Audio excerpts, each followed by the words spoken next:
ഇഷ്ടം ജിലേബിയാണ്, ആവശ്യം പാവയ്ക്കാവിലാണ്. നമ്മുടെ ഇഷ്ടമല്ല നമ്മുടെ ആവശ്യം. നമ്മുടെ ആവശ്യം അറിയുന്ന കർത്താവ് ഇന്ന് രാത്രിയിൽ നമ്മോട് സംസാരിച്ചു കൊണ്ടിരിക്കുകയാണ്. ഇന്ന് രാത്രി കർത്തൃ സാന്നിധ്യം ഇതിന് നടുവിലുണ്ട് എന്ന് വിശ്വസിക്കുന്ന ദൈവമക്കൾ എത്ര പേരുണ്ട്? തേജസ്സോടെ നമ്മുടെ കർത്താവ് ഇന്ന് രാത്രി നമ്മുടെ നടുവിൽ ഉലാവിക്കൊണ്ടിരിക്കുന്നു. അവൻ്റെ സാന്നിധ്യം തിരിച്ചറിയുന്ന പ്രിയപ്പെട്ടവർ, അവൻ്റെ സാന്നിധ്യം അറിയുമ്പോഴൊക്കെ അവന് കൊടുക്കുന്ന നന്ദി പ്രകടനമാണ് ആരാധന. നമുക്കെല്ലാവർക്കും നമ്മുടെ കരങ്ങൾ ഉയർത്തി ഒന്ന് ദൈവത്തെ മഹത്വപ്പെടുത്താം. ഇവിടെ സംസാരിക്കുന്ന വചനം എന്താണ് നിങ്ങൾക്ക് നന്നായി മനസ്സിലാകണം എന്ന് ഞങ്ങളും ദൈവവും ആഗ്രഹിക്കുന്നു. ലോകത്തിൻ്റെ കലാപരിപാടിയിൽ ജനം രസിക്കണം എന്ന് മാത്രമേ സദസ്സിനെക്കുറിച്ച് കലാകാരന്മാർക്ക് ആഗ്രഹമുള്ളൂ. എന്നാൽ ഇന്ന് രാത്രി നിങ്ങൾ രസിക്കണം എന്നുള്ളതല്ല ഞങ്ങൾ ആഗ്രഹിക്കുന്നത്, നിങ്ങൾ അനുദപിച്ച് കരയാൻ ദൈവം വഴിയൊരുക്കണം എന്നാണ്. വിശുദ്ധ തിരുവഴുത്തിലേക്ക് നിങ്ങളുടെ ശ്രദ്ധയെ ചില മിനിറ്റുകളിൽ ബഹുമാന്യരായ കർത്തൃദാസന്മാർ സംസാരിച്ചതിൻ്റെ തൊട്ട് പിൻപേ ചില കാര്യങ്ങൾ ഓർപ്പിച്ച് അവസാനിപ്പിക്കട്ടെ. വെളിപ്പാട് പുസ്തകത്തിലേക്ക് നമുക്ക് വരാം. വെളിപ്പാട് പുസ്തകം 3-ാം അധ്യായം അതിൻ്റെ 21, 22 വാക്യങ്ങൾ. വെളിപ്പാട് പുസ്തകം 3-ാം അധ്യായം അതിൻ്റെ 21, 22 വാക്യങ്ങൾ. ജയിക്കുന്നവന് ഞാൻ എന്നോടുകൂടെ എൻ്റെ സിംഹാസനത്തിലിരിപ്പാൻ വരം നൽകും. ഞാനും ജയിച്ച് എൻ്റെ പിതാവിനോടുകൂടെ അവൻ്റെ സിംഹാസനത്തിൽ ഇരുന്നതുപോലെ തന്നെ ആത്മാവ് സഭകളോട് പറയുന്നത് എന്തെന്ന് ചെവിയുള്ളവൻ കേൾക്കട്ടെ. ഈ രാത്രി ദൈവസാന്നിധ്യം തിരിച്ചറിയുന്ന ദൈവമക്കൾ സ്തോത്രത്തോടെ അവനോട് പ്രതികരിക്കുന്ന രാത്രിയാകട്ടെ. അനുഗ്രഹീതമായ ഒരു ടോപ്പിക്കിൽ നിന്നുകൊണ്ടാണ് ഇവിടെ പ്രഭാഷണ പരമ്പരകൾ തുടരുന്നത്. ജയാളികളുടെ ഒരു സംഘത്തെ രൂപപ്പെടുത്തിയെടുക്കുവാൻ ദൈവകരം ഇതിനകത്ത് ചലിച്ചുകൊണ്ടിരിക്കുന്നു. നമുക്കറിയാം, വെളിപ്പാട് പുസ്തകത്തിലെ 7 സഭകളുടെ പശ്ചാത്തലത്തിൽ നിന്ന് നാം സഭയെ വിലയിരുത്തുമ്പോൾ ഏറെ അപകടകരമായ ഒരു തലത്തിലേക്ക് ഇന്നത്തെ സമൂഹം ഒഴുകിക്കൊണ്ടിരിക്കുകയാണ്. കല്ലറയ്ക്കിപ്പുറം കൊണ്ട് നേടേണ്ട നേട്ടങ്ങൾ നേടിയെടുക്കുവാൻ ആത്മീയതയെ കൈകാര്യം ചെയ്യുന്നത് വിദഗ്ധമായി എങ്ങനെയായിരിക്കണം എന്ന് പുത്തൻ തലമുറ പഠിച്ചു വരുന്ന ഒരു കാലഘട്ടം. എന്നാൽ കല്ലറയ്ക്കപ്പുറത്ത് തേജസ്സിൻ്റെ പ്രഭയിൽ പേർ വിളിക്കുന്ന ദിനം, ഒരു ജയാളിയായി എനിക്ക് അവിടെ നിൽക്കണം എന്ന് കൊതിയുള്ള എത്ര പേരെന്ന് രാത്രി ഇവിടെയുണ്ട്. നമ്മുടെ പലരുടെ ഇരിപ്പ് കണ്ടാൽ അടുത്ത കാലത്തെങ്ങും ഇവിടെ നിന്നും പോകുകയല്ലെന്നുള്ള മട്ടിലായിരിപ്പ്. ഇടത്തിരിക്കുന്ന ആളും പോക്ക, വലത്തിരിക്കുന്ന ആളും പോക്ക, മുന്നിലിരിക്കുന്ന ആളും പോക്ക, പുറകിലിരിക്കുന്ന ആളും പോക്ക, ഞാൻ മാത്രം ചിരഞ്ജീവിയായിട്ട് ഇവിടെ കാണും എന്ന നമ്മുടെയൊക്കെ ചിന്ത. ഞാനിന്ന് രാത്രി പറയട്ടെ, മനുഷ്യൻ്റെ ആയുസ് 20 സംവത്സരം, ഏറെയായാൽ 80 സംവത്സരം. 80 കൊല്ലം മൊത്തം ജീവിക്കാൻ കിട്ടിയാൽ നമുക്ക് എത്ര ദിവസം ജീവിക്കാൻ കിട്ടും? 80 ഗുണം 365 സമം ഒരു 29,200 ചില്ലുവാനും ദിവസം കിട്ടും. ശ്രദ്ധിക്കണേ, 29,200 ചില്ലുവാനും കൊല്ലമല്ല. ചിലരുടെയൊക്കെ ഇരിപ്പ് കണ്ടിട്ട് 29,200 ചില്ലുവാനും കൊല്ലമുണ്ടെന്നുള്ള മട്ടിലാണ്. പണ്ടൊരിക്കൽ ഒരു കൊച്ചുമോള് അപ്പച്ചന് വെള്ളം കൊണ്ട് കൊടുത്തപ്പോൾ അപ്പച്ചൻ കരഞ്ഞു. അപ്പച്ചൻ പറഞ്ഞു, എന്തിനാ അപ്പച്ച കരയുന്നെന്ന് ചോദിച്ചപ്പോൾ പറഞ്ഞു, മോളെ, നിന്റെ വല്യമ്മ എൻ്റെ മോൾ എനിക്ക് വെള്ളം തന്നു, അവൾ പോയി. ഇപ്പം നിന്റെ അമ്മ എനിക്ക് വെള്ളം തന്നു, അവളും പോയി. ഇപ്പം നീ എനിക്ക് വെള്ളം തരുന്നു, പക്ഷേ നിന്റെ കാലം കൂടെ കഴിഞ്ഞാൽ പിന്നെ ആരാ എനിക്ക് വെള്ളം തരുന്നത് എന്നോർത്തി പുള്ളി അങ്ങ് കരഞ്ഞു പോയതാണ്. ഇന്ന് രാത്രി ഞാൻ ചോദിക്കട്ടെ, ഇനിയും നമുക്ക് മൊത്തം കൂടെ ആയുസ് കിട്ടിയാൽ എത്ര കാലം കിട്ടും? എത്ര കാലം കിട്ടും? പറയട്ടെ, പിള്ളത്തൊട്ടിലിൽ തുടങ്ങി ഉറക്കക്കട്ടിലിൽ തുടർന്ന് ശവപ്പെട്ടിയിൽ തീരുന്ന ഈ കൊച്ചു ജീവിതത്തിന് തൊട്ടിലിനും പെട്ടിക്കുമിടയിലുള്ള മൊത്തം കാലം ഒരു 29,000 ചില്ലുവാനും ദിവസമുണ്ട് എന്ന് പറഞ്ഞാൽ 80 കൊല്ലം. അത് കഴിഞ്ഞാൽ ഇരിക്കുന്നവർക്കും കഷ്ടം, പിന്നെ നോക്കുന്നവർക്ക് അതിനേക്കാട്ടും കഷ്ടം. ഇതിൽ 40 കഴിഞ്ഞവരല്ലേ ഇതിനകത്തിരിക്കുന്നവർ. പച്ച മലയാളത്തിൽ പറഞ്ഞാൽ 99 മുക്കാലെ അരക്കാലെ ശാകാണി മുണ്ടാണി. അതൊക്കെ ഞങ്ങളുടെ പഴയ പ്രയോഗമാണ്. ദൈവത്തിന് സ്തോത്രം അല്ലേ? അങ്ങനെയാണെങ്കിൽ ഇനി നമുക്ക് ബാക്കി എത്ര കൂടെ ഉണ്ട്? ഒരു 40 വർഷത്തിനുള്ളിൽ അല്ലെങ്കിൽ ഒരു 14,000 ദിവസത്തിനുള്ളിൽ നമ്മൾ അങ്ങ് ശവപ്പെട്ടി കയറും. കരം ഉയർത്തി സ്തോത്രം പറയാമോ? അടുത്ത 14,000 ദിവസത്തിനുള്ളിൽ പെട്ടി കയറേണ്ടവരാ ഇവിടെ ഇരുന്ന് സ്തോത്രം ചെയ്യുന്നത്. ഇച്ചിരി ബിപിയും അല്പം ഷുഗറും കൂടെ ഒക്കെ ഉണ്ടെങ്കിൽ ഒരു 14,000 5,000 ദിവസത്തിനുള്ളിൽ നമ്മൾ അങ്ങ് ചെല്ലും. സ്തോത്രമില്ലായിരുന്നു. ഈ രാത്രി ചോദിക്കട്ടെ, ആ പേർ വിളിക്കുന്ന ദിനം, ഈ 4,000 5,000 ദിവസത്തിനുള്ളിൽ ഇവിടെ വെട്ടിപ്പിടിക്കേണ്ടതിനുള്ള ആക്രാന്തത്തെക്കാൾ പ്രതിഫല വിഭജന ദിനം, ജയാളി എന്ന ശബ്ദം എന്റെ ചെവിയിൽ മുഴങ്ങണം എന്ന് ആത്മാർത്ഥമായി കൊതിക്കുന്ന എത്ര പേര് രാത്രി ഇവിടെയുണ്ട്? ഈ രാത്രി നമുക്ക് ആത്മാർത്ഥമായി പ്രാർത്ഥിക്കാം, കർത്താവേ എനിക്കൊരു ജയാളിയായിട്ട് അവിടെ നിൽക്കണം. അതിനായി ഹൃദയം തുറന്ന് ആഗ്രഹിക്കുന്ന പ്രിയപ്പെട്ടവർ മനസ്സിരുത്തി ചിന്തിക്കുന്ന രാത്രിയായി രാത്രി തീരണം. കർത്താവിന് സ്തോത്രം. പ്രിയപ്പെട്ടവരെ, നമ്മുടെ വാഴ്ത്തപ്പെട്ട കർത്താവ് 7 സഭകൾക്ക് ദൂത് കൊടുക്കുകയാണ്. വളരെയധികം ഗൗരവമായി മൂർച്ചയോടെ ചിന്തിക്കേണ്ട ചിന്തകളാണ് ഇതിനകത്ത് ദൈവാത്മാവ് ഉള്ളടക്കം ചെയ്തിരിക്കുന്നത്. സമാപ്ത കാലഘട്ടത്തിൽ സഭ എവിടെ എത്തും എന്നുള്ളതിന്റെ ഏറ്റവും ഗൗരവമായ ചിത്രം നമുക്ക് വെളിപ്പാട് പുസ്തകത്തിലെ സഭകളുടെ പഠനത്തിൽ കാണുവാനായിട്ട് കഴിയും. നിങ്ങളുടെ കയ്യിൽ ഒരു പിടി താക്കോലുണ്ടെന്നിരിക്കട്ടെ.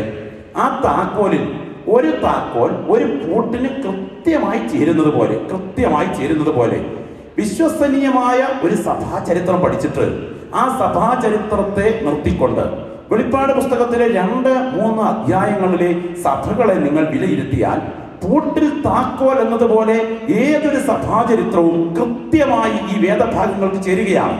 സഭ എവിടെ എത്തും, സഭ ഭാവിയിൽ എവിടേക്ക് എന്ന ചോദ്യത്തിന് അവിടെ അർത്ഥം ലഭിക്കുകയാണ്.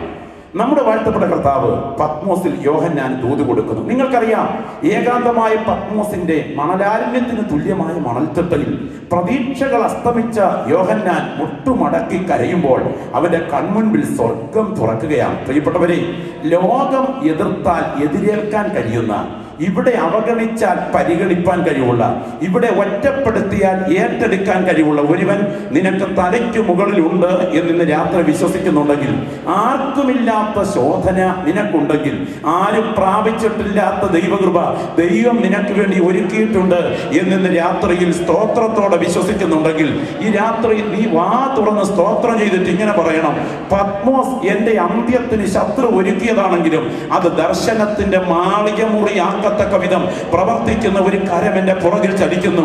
അതിന്റെ തിന്മയ്ക്കല്ല, അതിന്റെ നന്മയ്ക്കായി രാത്രി വ്യാപരിച്ചുകൊണ്ടിരിക്കുന്നു. ഇസഹാക്കിന്റെ അന്ധതയുടെ പുറകിൽ ഒരു കരം ചലിച്ചെങ്കിൽ, എസ്തേറിന്റെ അനാഥത്വത്തിന്റെ പുറകിൽ ഒരു കരം ചലിച്ചെങ്കിൽ, രൂത്തിന്റെ കുടുംബ തകർച്ചയുടെ പുറകിൽ ഒരു കരം ചലിച്ചെങ്കിൽ, നവോമിയുടെ കയ്പിന്റെ പുറകിൽ ഒരു കരം ചലിച്ചെങ്കിൽ, എന്റെ ശോധനയുടെ പുറകിലും ഇന്ന് രാത്രി ഒരു കരം ചലിക്കുന്നുണ്ട്. അതിന്റെ തിന്മയ്ക്കല്ല, നന്മയ്ക്കാണെന്ന് വിശ്വസിക്കുന്ന ദൈവത്തിന്റെ പൈതൽ ഈ രാത്രി കണ്ണുയർത്തി നോക്കുക. അവന്റെ കരം നിന്റെ ജീവിതത്തിന്റെ പുറകിൽ, നിന്റെ നെടുവീർപ്പിന്റെ പുറകിൽ രാത്രി ഉയർന്നുകൊണ്ടിരിക്കുകയാണ്.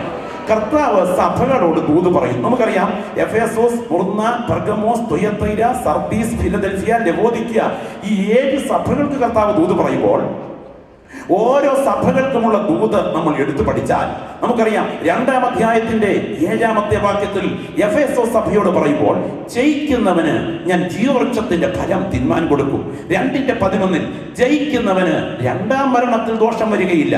2:17 ജയിക്കുന്നവന് ഞാൻ മറഞ്ഞിരിക്കുന്ന മന്ന കൊടുക്കും. 2:26 ജയിക്കുന്നവന് ഞാൻ ജാതികളുടെ മേൽ അധികാരം കൊടുക്കും.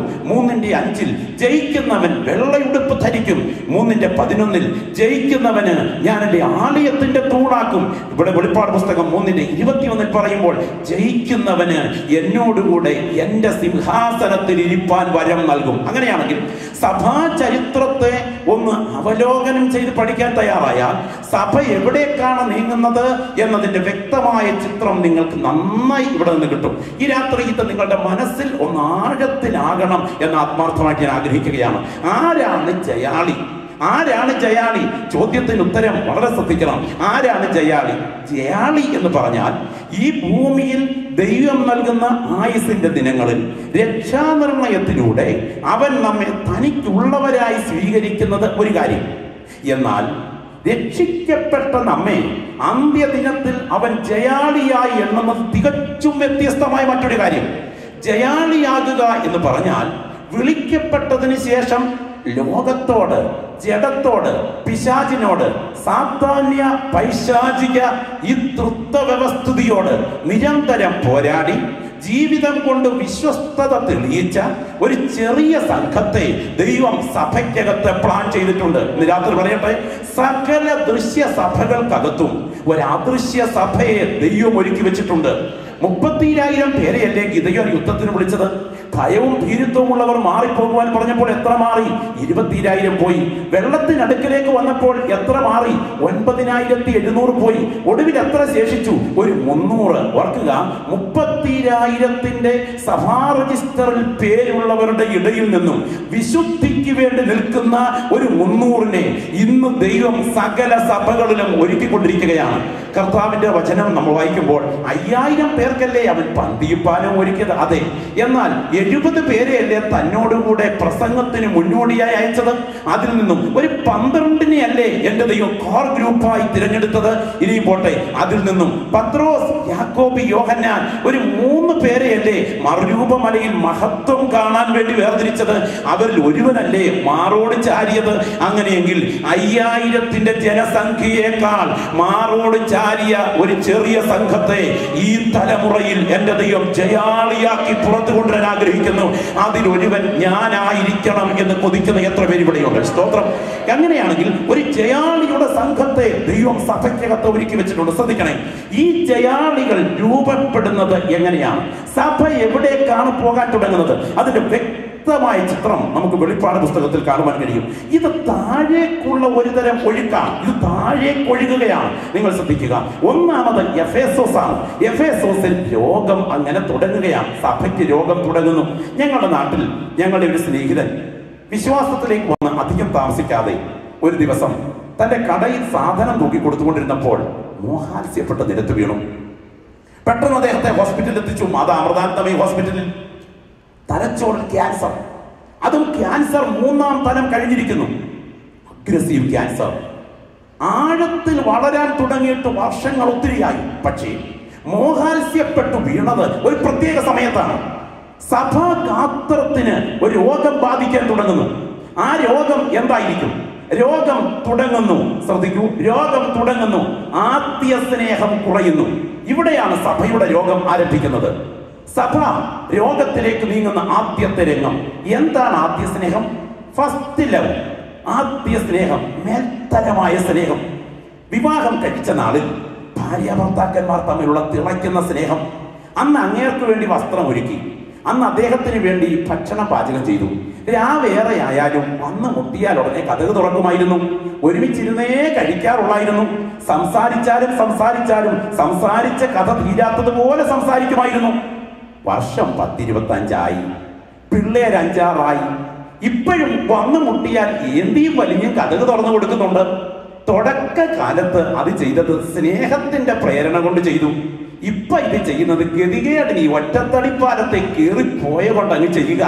ഇന്ന് രാത്രി പറയട്ടെ, എന്താ ആദ്യ സ്നേഹം കുറഞ്ഞു എന്ന് പറഞ്ഞാൽ? തുടക്കത്തിൽ നാഥനോടുള്ള തിളയ്ക്കുന്ന സ്നേഹത്തിൽ ആരംഭിച്ച സഭ ക്രമേണ കടപ്പാടുകളിലേക്ക് നീങ്ങുകയാണ്. നിങ്ങൾ മനസ്സിലാക്കണം, എഫേസോസ് പട്ടണത്തിലേക്ക് നിങ്ങൾ ഇന്ന് രാത്രി കണ്ണുകളൊന്ന് ഉയർത്തി നോക്കുക. അന്ധകാര ശക്തികൾ ഇരുന്ന് വാഴുന്ന എഫേസോസ് പട്ടണം ദ്യോവിൽ നിന്ന് പൊട്ടി വീണ ഒരു ഉൽക്കാശിലയെ ആരാധിക്കുന്ന ഏതാണ്ട് 1000-ലധികം ക്ഷേത്ര വേശ്യകൾ മ്ലേച്ഛതയോട് മ്ലേച്ഛത കൂട്ടുന്ന എഫേസോസ് പട്ടണം മന്ത്രവാദത്തിനും ക്ഷുദ്രപ്രയോഗത്തിനും ആഭിചാരത്തിനും ഏലസുകൾക്കും തകിടുകൾക്കും പ്രശസ്തിയാർജിച്ച എഫേസോസ് പട്ടണം മന്ത്രവാദ ഇന്ദ്രജാല രൂപങ്ങൾ ഉദ്ദിഷ്ട കാര്യസിദ്ധിക്കു വേണ്ടി ലോകത്തിന്റെ നാനാഭാഗങ്ങളിലേക്ക് കയറ്റി അയക്കുന്ന എഫേസോസ് പട്ടണം. അവിടെ പൗലോസ് എത്തി തുറന്നോസിന്റെ പാഠശാലയിൽ തുറന്നു വെച്ച വചനത്തിന്റെ മുൻപിൽ വചനപ്രഭാഷണം ആരംഭിച്ചു. അദ്ദേഹം പ്രസംഗിച്ചു, വിശ്വസിക്കുന്ന നിങ്ങൾക്ക് വേണ്ടി ഒരു ശക്തി വ്യാപരിക്കുന്നു. ആ ശക്തി ഏതെന്നറിയാമോ? അത് ചെങ്കടൽ പിളർന്ന ശക്തിയല്ല, അത് യോർദാൻ മുറിച്ച ശക്തിയല്ല, അത് എരിഹോവിനെ തകർത്ത ശക്തിയല്ല. ഞായറാഴ്ച രാവിലെ സമയം ജോസേഫിന്റെ ഇരുൾ മൂടിയ കല്ലറയ്ക്കകത്തേക്ക് ഇറങ്ങിച്ചെന്ന് തന്റെ പുത്രനെ ഉയർത്തെഴുന്നേൽപ്പിച്ച് ഈ പ്രപഞ്ചത്തിന്റെ അങ്ങേ തലക്കിലേക്ക് എടുത്തുകൊണ്ടുപോയ ആ പുനരുത്ഥാനത്തിന്റെ ശക്തി വിശ്വസിക്കുന്ന നിങ്ങൾക്ക് വേണ്ടി വ്യാപരിക്കുന്നു. ഇത് കേട്ട ദൈവജനത്തിന് നടുവിൽ ദൈവ ദൈവശക്തി വ്യാപരിച്ചു. ഉയർത്തെഴുന്നേറ്റ കർത്താവിന്റെ സാന്നിധ്യം അനുഭവിച്ചു കഴിഞ്ഞപ്പോൾ 50,000 വെള്ളിക്കാശ് വിലയുള്ള മന്ത്രവാദ ഗ്രന്ഥങ്ങൾ കൂട്ടിയിട്ട് തീ കൊടുക്കത്തക്ക വിധം എഫേസോസ് പട്ടണത്തെ അടക്കി വാണ അർത്തമീസിന്റെ ശക്തിയെ ബന്ധിച്ചുകൊണ്ട് ആരംഭിച്ച ദൈവത്തിന്റെ തിരുസഭ അവിടെ സ്നേഹത്തിൽ ഉയരുകയായിരുന്നു. സ്തോത്രം. കാലം മുൻപോട്ട് നീങ്ങി 3 വർഷത്തെ ശുശ്രൂഷ കഴിഞ്ഞ് പൗലോസ് അവിടെ നിന്ന് മടങ്ങുന്നു. തൊട്ടുപുറകിൽ തിമോത്തിയോസിനെ അവിടെ ശുശ്രൂഷയ്ക്കായിട്ടാക്കുന്നു. ചരിത്രം പറയുന്നത് യാഥാർത്ഥ്യമാണെങ്കിൽ അതിന്റെ തൊട്ടുപുറകെ യേശു സ്നേഹിച്ച ശിഷ്യൻ യോഹന്നാൻ തന്റെ അമ്മയോടൊപ്പം, യേശുവിന്റെ അമ്മയുടെ ഒടുവിലത്തെ സമയം എഫേസോസിൽ കഴിച്ചതായിട്ടാണ് ചരിത്രരേഖ. അമ്മയോടൊപ്പം അവിടെ എത്തുന്നു. എഫേസോസിൽ വെച്ചാണ് മറിയ മരിച്ചടക്കപ്പെടുന്നത്. എന്തിന്? 35 വർഷത്തെ സേവനം കഴിഞ്ഞപ്പോൾ AD 60 ആരംഭിച്ച സഭ AD 95 വന്നപ്പോൾ ഒരു 2ാം തലമുറ ജന്മം കൊണ്ടു കഴിഞ്ഞു.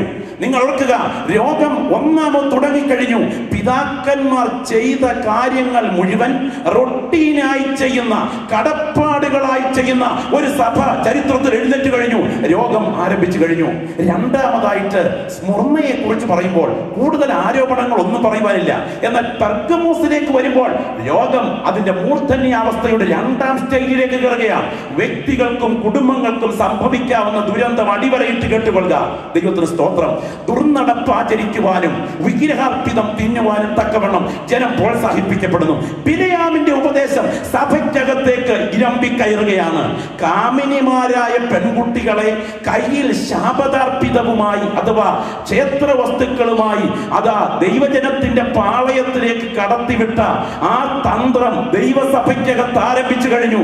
ദൈവസഭയ്ക്കകത്തേക്ക് ലോകം കയറി കഴിഞ്ഞു. തൊട്ടുപുറകെ നിക്കോലാവിയുടെ നടപ്പ് പിന്തുടരുന്നവർ ചിലർ നിന്നിലുണ്ട്. നിക്കോ ജനം, ലാവോസ് അധികാരം, നിക്കോലായിട്ടോയി ജനത്തിന്മേലുള്ള അധികാരം.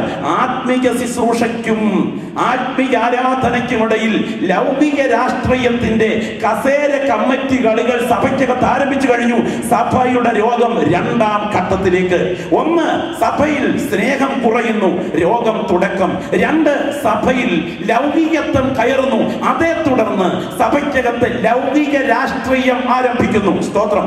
3ാം ഘട്ടത്തിലേക്ക് സഭ നീങ്ങുമ്പോൾ ദൈവാത്മാവോടെ പറയുന്നു, ദുർനടപ്പാചരിപ്പാനും എന്റെ ദാസന്മാരെ തെറ്റിച്ചു കളയുവാനും ഇസബേൽ എന്ന ഒരു പ്രവാചകിയെ അനുവദിക്കുന്നു എന്നൊരു കുറ്റം നിന്നെ കുറിച്ച് പറയാനുണ്ട്. എന്താണ്? പ്രവാചകിയുടെ പ്രവചനം സഭയ്ക്കകത്ത് പൊടിപൊടിക്കുന്നു. വ്യാജമായ കൃപാവരങ്ങൾ സഭയിൽ ഉയരുന്നു. നിങ്ങൾ ശ്രദ്ധിക്കണേ. 1, രോഗം തുടങ്ങി, സ്നേഹം കുറഞ്ഞു. 2ാം തലമുറ സഭയിൽ എഴുന്നേറ്റു. പിതാക്കന്മാർ ചെയ്തത് റൊട്ടീനായി ചെയ്യാൻ തുടങ്ങി. 2, ഈ രൂപീകരിച്ച സഭയെ കേന്ദ്രീകരിച്ച് ലൗകികത്വം സഭയിൽ ഇരമ്പിക്കയറി. തൊട്ടുപുറകിൽ സഭ ഒരു രാഷ്ട്രീയ പാർട്ടിയായി മാറി. തൊട്ടുപുറകിൽ സഭയ്ക്കകത്ത് വ്യാജ കൃപാവരങ്ങൾ വ്യാപരിക്കുന്നു. അതൊക്കെ ഉണ്ടെങ്കിലല്ലേ ഒന്ന് സ്തോത്രം പറയാൻ പറ്റുകയുള്ളൂ. കൃപാവരത്തെ ഞാൻ അങ്ങേയറ്റം ബഹുമാനിക്കുന്നു. കപട കൃപാവരങ്ങളുടെ മേൽ ദൈവത്തിന്റെ വിധി വരുമെന്ന് മറക്കരുത്. ഈ രാത്രി പറയട്ടെ, വചനം കേട്ട് സ്തോത്രം ചെയ്യാൻ കൃപ ലഭിച്ച ദൈവമക്കളെ ഓർത്ത് ദൈവത്തിന് സ്തോത്രം ചെയ്യുകയാണ്. ഈ നമ്മളൊക്കെ ഈ പോരാട്ടം, ബന്ധനം, കെട്ട്, ഈ 2-3 കൂട്ടം കാര്യങ്ങൾ പറഞ്ഞെങ്കിലേ പലപ്പോഴും നമുക്ക് ഈ സ്തോത്രം അങ്ങോട്ട് വരത്തുള്ളൂ. പിന്നെ അല്പം പ്രവചനം കൂടെ വന്നാൽ അന്തരീക്ഷം വല്ലാതെ മാറും. പോരാട്ടമിട്ട് ബന്ധനമിട്ട് ബന്ധന ശക്തികളിട്ട് അന്ധകാരത്തിന്റെ പൂച്ചി വിലങ്ങിട്ട് പിടിയും വലിയും കോച്ചും കൊടുത്തുമായി പോരാടിക്കൊണ്ടിരിക്കുന്ന പോരാട്ട ബന്ധനങ്ങൾ എന്ന് പറയുമ്പോഴേ നമുക്ക് ആരാധിക്കാൻ വരും. തൊട്ടുപുറകിൽ ദൈവത്തിന് സ്തോത്രം ഇടയ്ക്ക് ചുറ്റലിട്ട് നടുക്ക് പിടുത്തമിട്ട് എന്ന് പറഞ്ഞ് ഇങ്ങോട്ട് വന്നിട്ട് തട്ടിക്കളയാൻ, വെട്ടിക്കളയാൻ, കൂട്ടമായി പട്ടിണിക്കിടാൻ നോട്ടമിട്ട സ്ഥാനത്ത് നിന്ന് പട്ടുമെത്തിയുടെ അവസ്ഥ തന്ന കാടിലാ കാറുകളിൽ അമേരിക്കയിൽ വട്ടം കറക്കുന്ന ഞാനല്ലേ മോനെ എന്നൊരു പ്രവചനം കൂടെ പറയാമെങ്കിൽ ഇരിക്കുന്ന ഇരിപ്പിൽ തറ തൊടാതെ നമ്മൾ ആരാധിച്ചു കളയും. എന്നാൽ ഇന്ന് രാത്രി പറയട്ടെ, വെളിപ്പെടുന്ന കൃപാവരങ്ങളെക്കാൾ ജീവിത വിശുദ്ധിക്ക് വേണ്ടി നിൽക്കുന്ന ഒരു ചെറിയ ഗ്രൂപ്പിനെയാണ് ദൈവം ആഗ്രഹിക്കുന്നത് എന്ന് രാത്രി ദൈവാത്മാവ് മനസ്സിലാക്കണം. ശ്രദ്ധിക്കുക, സഭയ്ക്കകത്തേക്ക് വ്യാജ കൃപാവരങ്ങൾ പ്രവഹിക്കുന്നു. അതോടൊപ്പം തന്നെ സഭയ്ക്കകത്ത് ദൈവത്തിന് സ്തോത്രം ദുർനടപ്പിന് മുൻപിൽ സഭ കണ്ണടയ്ക്കുന്നു. ശ്രദ്ധിക്കണേ. 1, സ്നേഹം സഭയിൽ കുറയുന്നു, രോഗം തുടങ്ങി. 2, രാഷ്ട്രീയം സഭയിൽ കയറി, ലൗകികത്വം വർദ്ധിച്ചു, രോഗം 2ാം സ്റ്റെപ്പിലേക്ക്. 3, ലോക്കൽ സഭയ്ക്കകത്ത് വ്യാജ കൃപാവരങ്ങളുടെ അമിത പ്രവാഹം. അതോടൊപ്പം തന്നെ സഭയ്ക്കകത്തേക്ക് വരുന്ന കൃപാവരത്തോട് ബന്ധപ്പെട്ട് തന്നെ ദൈവത്തിന് സ്തോത്രം തെറ്റിന് സഭ കണ്ണടയ്ക്കുന്നു. നാട്ടിൽ വെറ്റക്കാരൻ പാപ്പിച്ചേട്ടൻ അറിയാവുന്ന ആളാ. പുള്ളിക്കാരൻ ഒരു ബുധനാഴ്ച സന്ധ്യയ്ക്ക് ഇട്ടിയപ്പാറ ചന്തയിൽ, ഉദാഹരണം ഒന്ന് പറയുക, മഴ നനഞ്ഞിരിക്കുന്ന വെറ്റക്കച്ചവടക്കാരുടെ ഇടയിൽ പുള്ളി ഇരുന്ന് ബീഡി വലിക്കുന്നത് അതുവഴി സെക്രട്ടറി കാറിന് വരുമ്പോൾ കണ്ടു. പുള്ളിയുടെ കാർ നേരെ പാസ്റ്ററിന്റെ പാഴ്സണേജിലേക്ക്. സെക്രട്ടറി ബീഡി വലിക്കുന്നു, അല്ല പാപ്പി ബീഡി വലിക്കുന്നു. പെട്ടെന്ന് തന്നെ പരാതി അവിടെ കൊടുത്തു. അടുത്ത ദിവസം സെക്രട്ടറിയെ തെറ്റായൊരു കാര്യത്തിന് പിടിച്ചു കഴിഞ്ഞപ്പോൾ ഞായറാഴ്ച 2 പേര് സഭയ്ക്കകത്ത് വന്നില്ല. ദൈവദാസൻ പറഞ്ഞു, പാപ്പി ബീഡി വലിച്ച് പാപം ചെയ്തതിനാൽ മുടക്കിയിരിക്കുന്നു. സെക്രട്ടറിക്ക് ഒരു ബലഹീനത ഉണ്ടായതുകൊണ്ട് വന്നില്ലെന്നേ ഉള്ളൂ. രാത്രി മനസ്സിലാക്കണേ, വലിയവന്റെ പാപം മൂടത്തക്ക വിധം സഭ തെറ്റിന് കണ്ണടയ്ക്കുന്നു. അടുത്ത സ്റ്റെപ്പിലേക്ക് വീണ്ടും സഭ വരികയാണ്. ജീവനുള്ളവൻ എന്ന് നിനക്ക് പേരുണ്ടെങ്കിലും നീ മരിച്ചവനാകുന്നു. അകത്താത്മീയ മരണം സംഭവിച്ചു കഴിഞ്ഞു. പക്ഷെ വിദഗ്ധമായി സഭ മരണം മൂടിവെക്കുന്നു. കപട ഭക്തി സഭയിൽ ഉയരുന്നു. നിങ്ങൾ ശ്രദ്ധിക്കൂ. 1, സഭയിൽ സ്നേഹം കുറഞ്ഞു, രോഗം തുടങ്ങി. 2, സഭയിൽ രാഷ്ട്രീയം കയറി, ലൗകികത്തെ പ്രവേശിച്ചു, രോഗം 2ാം സ്റ്റെപ്പിലേക്ക്. 3, സഭയ്ക്കകത്ത് വ്യാജ കൃപാവരങ്ങൾ, അതോടൊപ്പം തന്നെ തെറ്റിന് സഭ കണ്ണടയ്ക്കുന്നു, അടുത്ത സ്റ്റെപ്പിലേക്ക്. അടുത്തത് സഭ അനാത്മികത്വത്തിന്റെ ആഭ്യന്തരതയിൽ മരണത്തിലേക്ക് നീങ്ങുന്നു. എങ്കിലും വിദഗ്ധമായി, നേരിൽ ജീവനില്ല, പേരിൽ ജീവനുണ്ട്, മറച്ചു വെച്ച് അഭിനയിക്കുന്നു. ഒടുവിൽ ലവോദിക്കയിലെത്തുമ്പോൾ 6 വർഷമായി കഴിഞ്ഞു, ഉടുതുണി പോലും കയ്യിലില്ലാതായി. എന്റെ പ്രിയപ്പെട്ടവരെ, സ്വന്തം അവസ്ഥയെക്കുറിച്ച് ഒരു ബോധവുമില്ലാത്ത 2 കൂട്ടം ആളുകളുണ്ട്. 1, മാനസിക രോഗികൾ, അവരുടെ അവസ്ഥയെക്കുറിച്ച് അവർക്ക് ഒരു ബോധവുമില്ല. 2, ശിശുക്കൾ, കഴുകഴാന്ന് നടന്നാലും ഉടുത്തോ ഇല്ലയോ എന്നുള്ള കാര്യത്തെക്കുറിച്ച് അവർക്ക് ഒരു ബോധവുമില്ല. ഇതുപോലെ ഇതാ സ്വന്തം അവസ്ഥയെക്കുറിച്ച് ഒരു ബോധവുമില്ലാത്ത സഭ എത്തിക്കഴിഞ്ഞു. രാത്രി പറയട്ടെ, അടുത്തത് വായിലൂടെ വയറ്റിൽ ചെന്ന് ദഹിച്ച് ശരീരത്തിന്റെ ഭാഗമാകുന്നതാണ് നമ്മുടെ ആരോഗ്യത്തിന്റെ ഭാഗമെങ്കിൽ, നാഥന്റെ ഉള്ളിൽ ദഹിച്ചു ചേരാത്ത ഈ സഭാ സമൂഹത്തെ നാഥൻ തുപ്പിക്കളയുന്ന അവസ്ഥയിലേക്ക് സഭാചരിത്രം എത്തുന്നു. ഇന്ന് രാത്രി എന്റെ മുൻപിലിരിക്കുന്ന ദൈവമക്കൾ ദുഃഖത്തോടെ കണ്ണുകൾ ഉയർത്തി നോക്കുക. പിതാക്കന്മാർ അടിത്തറയിട്ട പെന്തക്കോസ്തിന്റെ ഉപദേശങ്ങളിൽ കത്തിച്ചൊലിച്ച ആത്മീയത നമുക്ക് ഓർമ്മയുണ്ടോ? ഈ രാത്രി പറയട്ടെ, ജീവനെങ്കിൽ ജീവൻ വെച്ച് വിശ്വാസ സത്യത്തിന് വേണ്ടി നിലകൊണ്ട ഒരു പറ്റം വിശുദ്ധന്മാരെ ദൈവം നമ്മുടെ പിതാക്കന്മാരായി എഴുന്നേൽപ്പിച്ചതോർത്ത് നമുക്കിന്ന് രാത്രി ദൈവത്തിന് സ്തോത്രം ചെയ്യാൻ കഴിയുമ്പോൾ തന്നെ ഒരു കാര്യം ഓർക്കുക. എവിടെ എത്തി കാര്യങ്ങൾ? കഴിഞ്ഞ 25 കൊല്ലങ്ങൾക്ക് പുറകിൽ പാപം എന്ന നമ്മുടെ സമൂഹം പഠിപ്പിച്ചതിൽ 99.3% പാപം അല്ലെന്ന് വരത്തക്ക വിധം നമ്മുടെ സമൂഹം മാറിക്കഴിഞ്ഞില്ലേ? ഇന്ന് രാത്രി ആഴത്തിൽ ചിന്തിക്കുക. എന്നാൽ വിശ്വസിക്കുന്ന ദൈവമക്കളുടെ മുൻപിൽ ഉറപ്പിനായി ഞാനൊരു കാര്യം പറയാം. ഈ പരാജയപ്പെടുന്ന സമൂഹത്തിനകത്തു നിന്നും ഒരു ജയാളികളുടെ സംഘത്തെ എന്റെ നാഥൻ ഉയർത്തിക്കൊണ്ടിരിക്കുകയാണ്. കാരണം മറ്റൊന്നല്ല, ഇതിന് നടുവിൽ വന്നിരിക്കുന്നത് സാധാരണക്കാരനല്ല, ഇതിന് നടുവിൽ വന്നിരിക്കുന്നത് ജയാളിയായ കർത്താവ് ഇതിനകത്ത് എഴുന്നള്ളി വന്നിട്ടുണ്ട്. ഒറ്റയ്ക്ക് നിൽക്കേണ്ടി വന്നാലും, ജീവൻ അർപ്പിക്കേണ്ടി വന്നാലും, രക്തമൊഴിക്കേണ്ടി വന്നാലും, ഞാൻ എന്റെ നാഥന് വേണ്ടി ഒടുവിലത്തെ ശ്വാസം വരെ ഈ തലമുറയിൽ നിൽക്കുമെന്ന് പറയാൻ അകത്തിളയ്ക്കുന്ന കൃപ ലഭിച്ച ദൈവമക്കൾ ഇന്ന് രാത്രി കണ്ണുകൾ ഉയർത്തിയൊന്ന് നോക്കുക. ഈ രാത്രി ഈ ഗ്രൗണ്ടിൽ ദൈവശക്തി വ്യാപരിച്ചു കൊണ്ടിരിക്കുകയാണ്. ഞാൻ ഇന്ന് രാത്രി പറയാം, ആരാ ഇതിന് നടുവിൽ വന്നിരിക്കുന്നതെന്ന് അറിയാമോ? അമേരിക്കൻ പ്രസിഡന്റ് അല്ല ഇന്ന് രാത്രി ഇതിനകത്ത് വന്നിരിക്കുന്നത്. ഇന്ത്യൻ പ്രധാനമന്ത്രിയല്ല ഇന്ന് രാത്രി ഇവിടെ വന്നിരിക്കുന്നത്. അന്ധകാര ശക്തിയുടെ തലയെ തകർക്കാൻ കഴിവുള്ള ഒരുവൻ സഭയ്ക്കകത്ത് എഴുന്നള്ളി ഇറങ്ങി വന്നിരിക്കുകയാണ്. അവന്റെ തേജസ്സിന്റെ സാന്നിധ്യം അകക്കണ്ണുകൾ കൊണ്ട് കാണുന്ന ദൈവമക്കൾക്കറിയാം. അവന്റെ കരം ഒരാളുടെ മേൽ വെച്ചാൽ അവിടെ രോഗശാന്തി സംഭവിക്കും. ഇരുട്ടിന്റെ കോട്ടകളെ തകർക്കാൻ അവന്റെ കരം ഇന്ന് രാത്രി ചലിച്ചാൽ അത് സംഭവിക്കും. യോഹന്നാൻ ആത്മാവിൽ കാണുകയാണ്, ഇതാ നിലവിളക്കുകളുടെ നടുവിൽ ഒരുവൻ നടന്നുകൊണ്ടിരിക്കുന്നു. മാറത്തു പൊൻകച്ച, അതെ, മാറിൽ കച്ച കെട്ടുന്നത് അമ്മയുടെ പ്രവൃത്തിയാണ്, അമ്മയുടെ ആർദ്രത. അപ്പോൾ തന്നെ ആളത്വത്തിൽ ഉള്ളടക്കം ചെയ്ത രൂപഭാവങ്ങളെ നാം ഒന്ന് വിലയിരുത്തിയാൽ ഒരു ജഡ്ജിയുടെ ഗൗരവത്തോടെയാണ് അവൻ സഭയ്ക്കകത്ത് എഴുന്നള്ളി വന്നിരിക്കുന്നത്.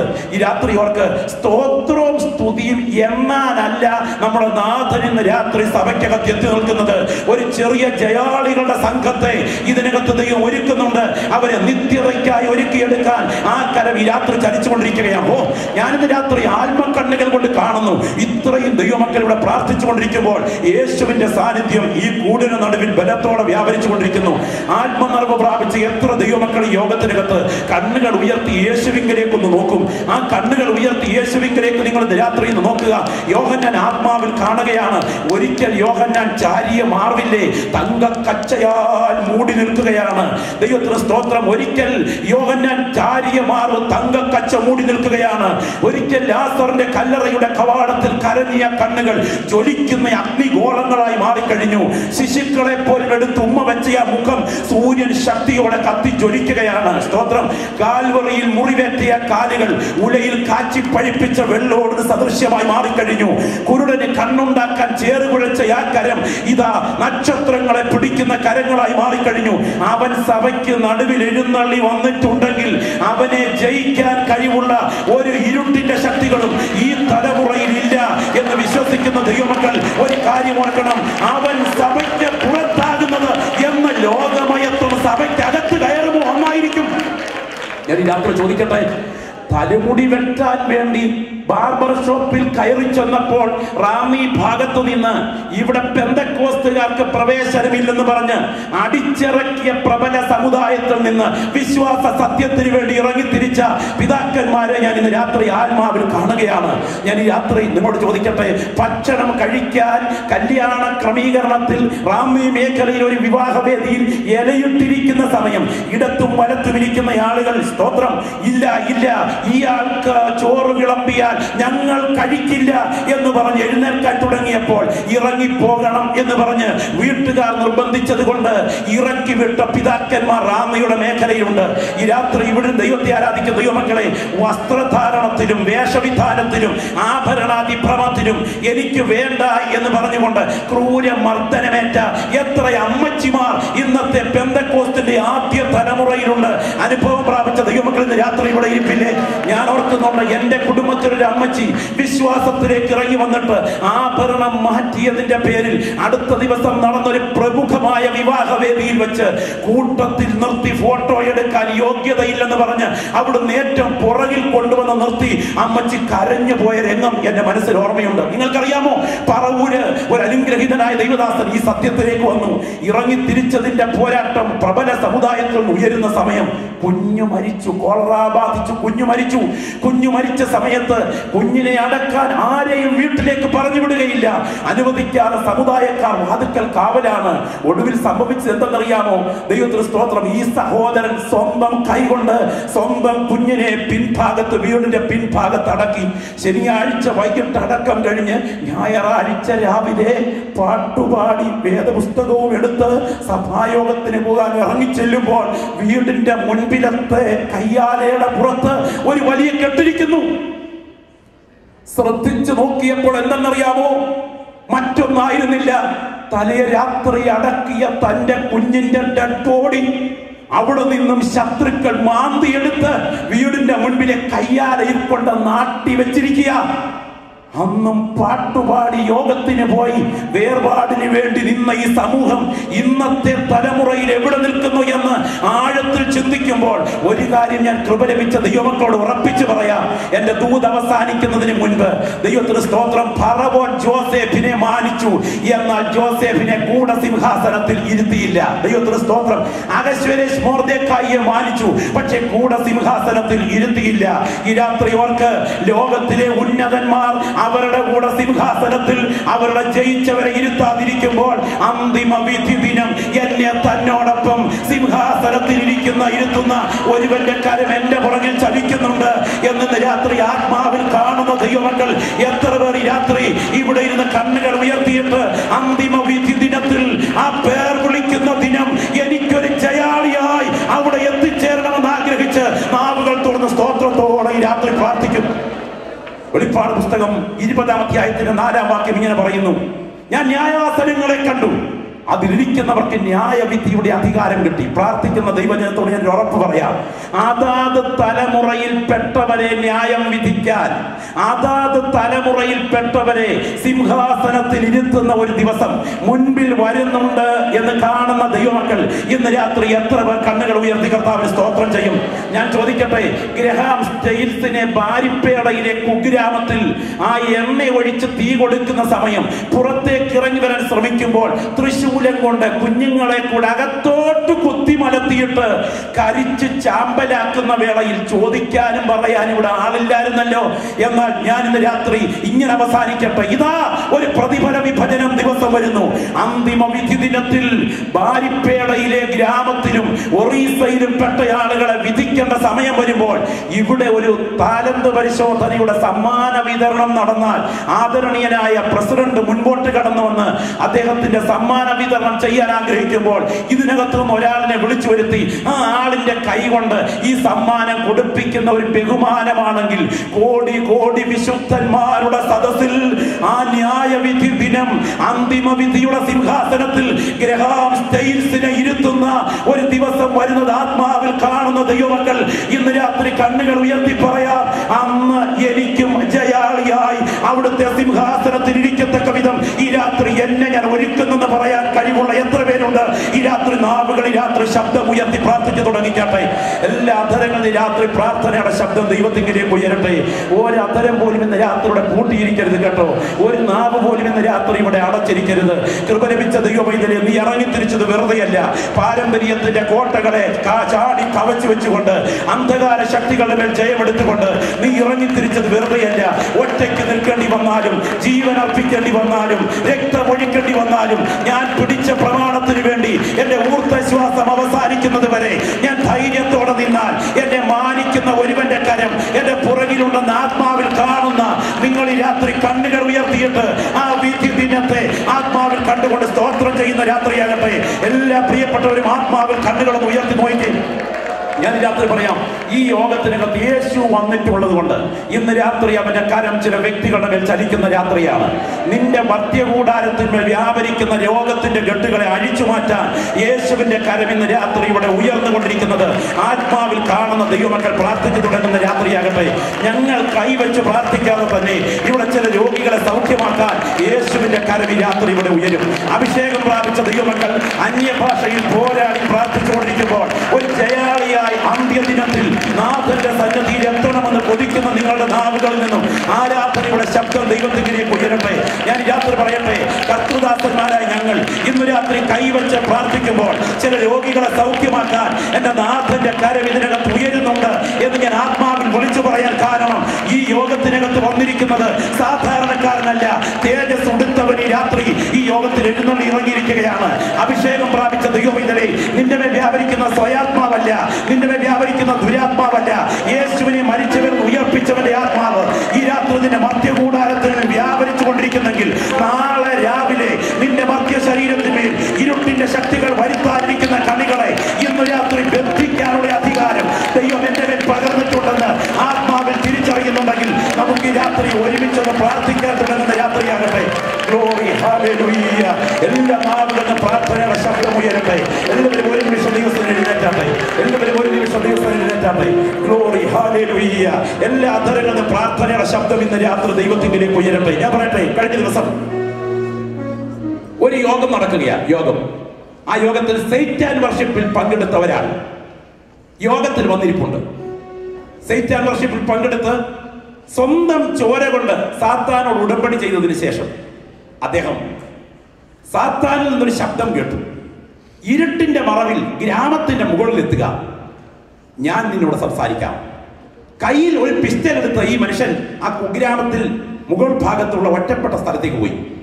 ചെന്നപ്പോൾ കാണുന്ന കാഴ്ച, അരയ്ക്ക് കീഴോട്ട് മൃഗരൂപവും അരയ്ക്ക് മുകളിലോട്ട് മനുഷ്യരൂപവുമുള്ള ഒരു പ്രകൃതം അടുത്തു വരുന്നു. തനിക്ക് ഭാവനയിൽ തോന്നുകയാണ്. പെട്ടെന്ന് വെടിയുതിർത്തു, ഭയം ബാധിച്ചു. താൻ തിരിച്ചു വന്ന് വീട്ടിലെത്തി. പക്ഷെ അധികം താമസിക്കാതെ തൊലി ചുക്കിച്ചുളുങ്ങാൻ തുടങ്ങി. അദ്ദേഹത്തിന്റെ തലമുടി നരയ്ക്കാൻ തുടങ്ങി. ദിവസങ്ങൾ കഴിഞ്ഞു. ഒരു ക്രിസ്തീയ യോഗത്തിൽ പങ്കെടുക്കുമ്പോൾ യേശുവിന്റെ രക്തത്തെ പ്രകീർത്തിച്ച് ആരാധന ഉയരുമ്പോൾ കസേരയിൽ ഇരുന്ന ഇദ്ദേഹം താഴേക്ക് നിരത്ത് വീണ് ഒരു പാമ്പ് ഇഴയുന്നത് പോലെ ഇഴയാൻ തുടങ്ങി. അവസാനം അവിടെ കിടന്ന് ഉറങ്ങിപ്പോയി. ഉറക്കം കഴിഞ്ഞ് എഴുന്നേൽക്കുമ്പോൾ പറയുകയാണ്, എന്റെ ശരീരത്തിലേക്ക് ഉടുപ്പിട്ടതുപോലെ ഒരു ശക്തി വ്യാപരിക്കുകയായിരുന്നു. എന്നാൽ ഇവിടെ പ്രാർത്ഥന നടന്നുകൊണ്ടിരിക്കുമ്പോൾ യോഗത്തിന് നടുവിൽ തേജസ്സിന്റെ ആരൂപം നിൽക്കുന്നു. ആളെന്നെ തൊട്ടു, അതോടെ ഈ രോഗാത്മാവ് എന്നിൽ നിന്ന് അഴിഞ്ഞു മാറി. ഇന്ന് രാത്രി അവൻ ഇവിടെ എത്തിയിട്ടുണ്ട്. കത്തി തൊടാതെ ശസ്ത്രക്രിയ നടത്താൻ കഴിവുള്ള യേശുവിന്റെ കരം ഇതിനകത്ത് ചലിക്കുന്നുണ്ട് എന്ന് ആത്മാവിൽ കാണുന്ന ദൈവമക്കൾ ഈ രാത്രി യേശുവിന്റെ സാന്നിധ്യത്തിൽ ഒരുമിച്ച് പ്രാർത്ഥിക്കാൻ തുടങ്ങുന്ന രാത്രിയാണ്. ഈ രാത്രി എനിക്കൊരു ദൈവപ്രവൃത്തിയുടെ സ്പർശനം വേണം. എന്റെ കുടുംബത്തിന് ചില ചോദ്യങ്ങൾക്ക് ഉത്തരം വേണം. യേശുവിന്റെ നാമത്തിന്റെ വിടുതൽ എന്റെ മേൽ വ്യാപരിച്ചേ മതിയാകൂ എന്ന് ആത്മാർത്ഥമായി കൊതിക്കുന്ന സഹോദരങ്ങൾ ആ വലത് കരങ്ങളൊന്ന് ഉയർത്തിപ്പിടിച്ചാട്ടെ. ഞങ്ങൾ നിങ്ങൾക്ക് വേണ്ടി ഇന്ന് രാത്രി പ്രാർത്ഥിക്കുവാനായിട്ട് ആഗ്രഹിക്കുന്നു.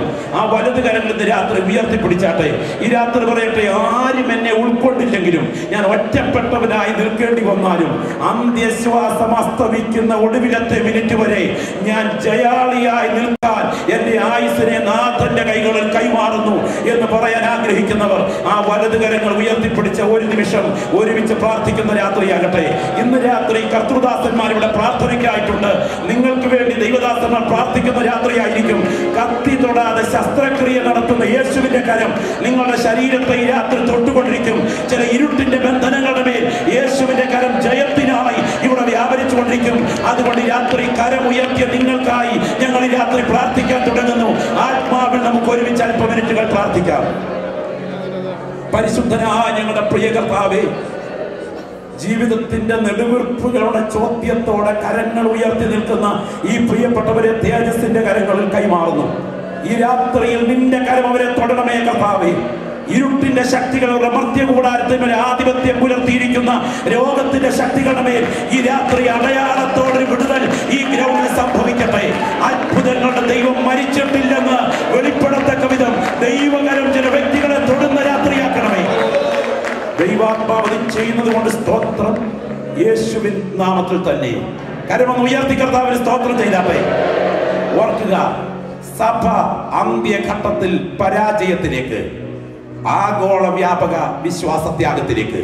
എന്നാൽ IPCയുടെ ലോക്കൽ സഭകളിൽ ജീവനെങ്കിൽ ജീവൻ വച്ച് ജയാളികളാകുന്ന ഒരു സംഘത്തെ ഈ കോൺഫറൻസിലൂടെ ഒരുക്കിയെടുക്കുവാൻ ദൈവം കൃപ പകരട്ടെ എന്ന് പ്രാർത്ഥിച്ചും ആശംസിച്ചും വിരമിക്കുന്നു. ദൈവം നിങ്ങളെ അനുഗ്രഹിക്കട്ടെ. പാട്ടുപാടി ദൈവത്തെ ആരാധിക്കുന്ന സന്ദർഭത്തിൽ ആദ്യമായി സ്തോത്രാഴ്ച എടുക്കുന്നതായിരിക്കും. അതിനുശേഷം നമ്മൾ പാട്ടുപാടി ദൈവത്തെ ആരാധിക്കാൻ പോവുകയാണ്. സ്തോത്രാഴ്ച എടുക്കുന്ന പ്രിയപ്പെട്ടവർ സ്തോത്രാഴ്ചയ്ക്കായി മുമ്പോട്ട് വന്നു. സ്തോത്രം.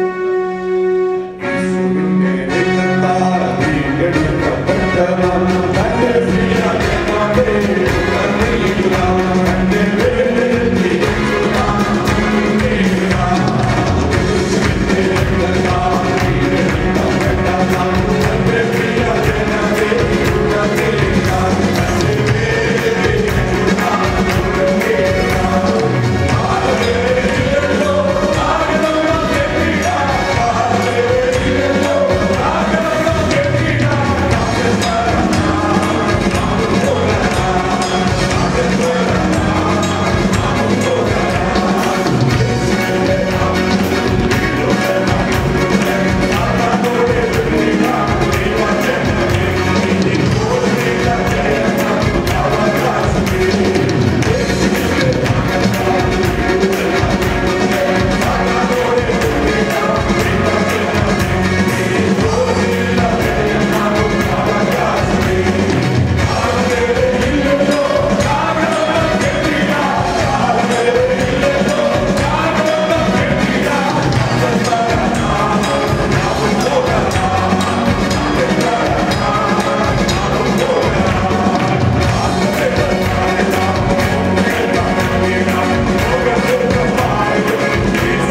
അനൗൺസ്മെന്റ്, നാളത്തെ പ്രോഗ്രാമിനെ കുറിച്ച് അനൗൺസ്മെന്റ് ചെയ്യുന്നതായിരിക്കും. കർത്താവിൻ്റെ വലിയ ദാസന്മാർ ധാരാളമായിട്ട് വന്നിട്ടുണ്ട്. പ്രിയപ്പെട്ട കർത്തദാസന്മാർ മുമ്പോട്ട് വന്ന് പ്രത്യേകം പ്രാർത്ഥിക്കുന്നതായിരിക്കും. കഴിഞ്ഞ ദിവസങ്ങളിൽ വന്ന പ്രിയപ്പെട്ടവരൊക്കെ ആത്മാവിന്റെ ശക്തിയോട് ആരാധിപ്പാൻ തക്കണം കർത്താവ് സഹായിച്ചു. രോഗികളായിട്ടുള്ളവർ വിടുതൽ പ്രാപിപ്പാനിടയായി. ആകയാൽ രോഗികളായിട്ടുള്ളവരെ, ആത്മാഭിഷേകം പ്രാപിപ്പാനുള്ളവരെ, കർത്താവിന്റെ സന്നിധി സമർപ്പിക്കുവാൻ താല്പര്യമുള്ളവരെ എല്ലാവരും മുൻപോട്ട് വന്നാൽ കർത്താവിന്റെ ദാസന്മാരെ മുമ്പോട്ട് വന്നാട്ടെ. ജനത്തിന് വേണ്ടി പ്രാർത്ഥിക്കുവാൻ. സ്തോത്രം. ആരിപ്പോൾ പോകരുത്. യോഗം തീർന്നിട്ടില്ല. ആരാധനയ്ക്ക് ശേഷം അനൗൺസ്മെന്റ് ഉണ്ടായിരിക്കും. അതിനുശേഷം പ്രാർത്ഥിച്ച് ആശീർവാദം പറഞ്ഞിട്ട് മാത്രമേ ഈ യോഗസ്ഥലത്ത് നിന്ന് പോകാവൂ. കർത്തദാസന്മാരെ മുമ്പോട്ട് വന്നാട്ട് പ്രാർത്ഥിപ്പാൻ താല്പര്യവരെ മുമ്പോട്ട് വന്നാട്ട് തുടർന്ന് കർത്താവിന്റെ ദാസന്മാരെ പാടുന്നതായിരിക്കും. ഞാൻ ബുദ്ധി കൊണ്ട് പാടും, ആത്മാവ് കൊണ്ട് പാടും. ഞാൻ ബുദ്ധി കൊണ്ട് പ്രാർത്ഥിക്കും, ഞാൻ ആത്മാവ് കൊണ്ട് പ്രാർത്ഥിക്കും. ആത്മാവ് നിറഞ്ഞ് ദൈവത്തെ ആരാധിപ്പാനിടയാകട്ടെ. അന്ത്യകാലത്ത് സകല ജനത്തിന്മേൽ ആത്മാവിനെ പകരുന്ന ദൈവകൃപയ്ക്കായി നമുക്ക് ഉറക്ക സ്തോത്രം ചെയ്യാം. നമുക്ക് കരങ്ങളടിച്ച് അല്പനേരം ദൈവത്തെ ആരാധിക്കാം. സ്തോത്രം. Thank you.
ദൈവസന്നിധിയിൽ നാം കടന്നു വന്ന ആ സമയം മുതൽ ഇതുവരെയും ദൈവസാന്നിധ്യം അനുഭവിക്കാൻ നമുക്കിടയായല്ലോ. ശക്തമേറിയ ദൈവത്തിന്റെ വചനം ദൈവദാസന്മാരിൽ കൂടെ ഇന്ന് രാത്രി നമുക്ക് കേൾക്കുവാൻ ദൈവം ഒരവസരം കൂടെ തന്നു.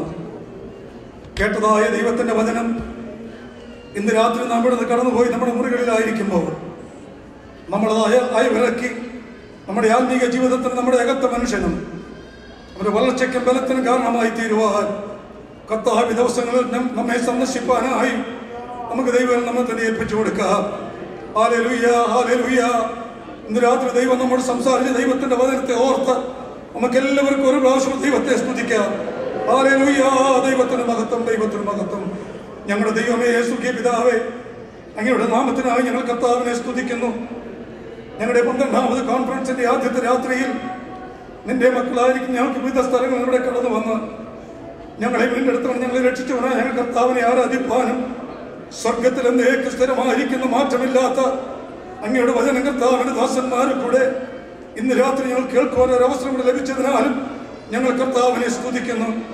കർത്താവെ, ദൈവത്തിന്റെ വചനം ഞങ്ങൾ കേട്ടപ്പോൾ ഞങ്ങളുടെ ജീവിതത്തിൽ ഉണ്ടായിരിക്കുന്ന ദൈവത്യാസം, ദൈവത്തിന്റെ ആത്മാവ് ഞങ്ങളെ പ്രവർത്തിക്കുവാൻ തുടങ്ങുന്ന സന്ദർഭങ്ങൾ ഇന്ന് രാത്രി മുതൽ കർത്താവിന്റെ വലിയ പ്രവൃത്തി ഞങ്ങളുടെ ജീവിതത്തിൽ നടക്കുവാനിടയാകണമേ. കർത്താവെ, ഇന്നത്തെ രാത്രി ഞങ്ങളെ അനുഗ്രഹിച്ചവനായ കർത്താവ് തുടർന്നുള്ള മീറ്റുകൾ അനുഗ്രഹമാക്കി തരണമെന്ന് ഞങ്ങൾ പ്രാർത്ഥിക്കുന്നു.